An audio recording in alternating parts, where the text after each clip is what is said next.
समाख्यापद्धतिः।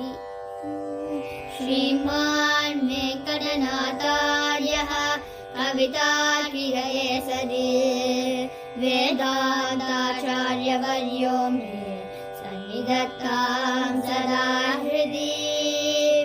वन्दे विष्णुपदाशक्तं तं ऋषिं तां च पादुकां यदार्ता षडजित्संज्ञ मच्चित्तविजयाद्ययोः द्रमिडोपनिषन्निवेशशून्यानपि लक्ष्मीरमणाय रोचयिष्यन् ध्रुवमाविशति स्म पादुकात्मा षडगोपस्वयमेव माननीयः नियतं मणिपादुके दधानः समुनिस्ते षडगोप इत्यभिज्ञाम् तदुपाश्रितपादजातवंश प्रतिपद्ये परमार्थतानरूपम् मुनिना मणिपादुके त्वया च प्रथिताभ्यां षडगोपसंज्ञयैव विलयं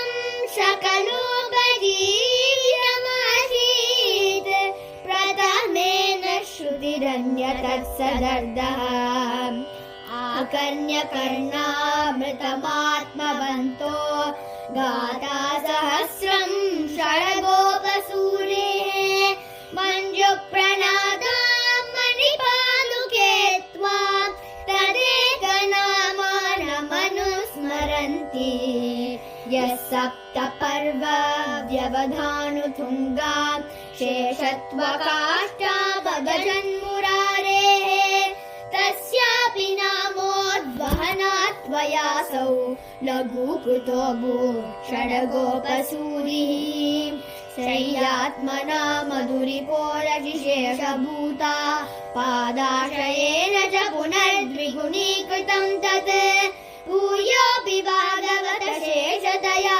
तदेव व्यङ्क्तुं पदावनिषठारिपदं बिभर्षि पद्येन देवि षडगोपमुनिस्तवासीत् तस्यापि नाम वहनान् मणिपादुके त्वं शेषी बभूवैव योरपि शेषशायी शेषं त्वशेषमपि शेषपदे स्थितं वः विन्द्यस्तम्भाद्विहतगतेर्विश्वगाचान्तसिन्धोः कुम्भीसूनोरसुरकबलक्रासिनस्वैरभाषा नित्यं जाता षडरिपुतनोर्निष्पतन्ती मुखाते प्राचीनानां श्रुतिपरिषदां पादुके पूर्वगण्या षडगोप इति समाख्या तव रङ्गधुरीण पादुके युक्ता सूते सहस्रमेवं सूक्तिः स्वयमेव यन्मया भवति इति श्रीपादुकासहस्रे समाख्यापद्धतिः द्वितीया। कवितार्किकसिंहाय कल्याणगुणशालिने श्रीमते वेङ्कटेशाय वेदान्तगुरवे नमः।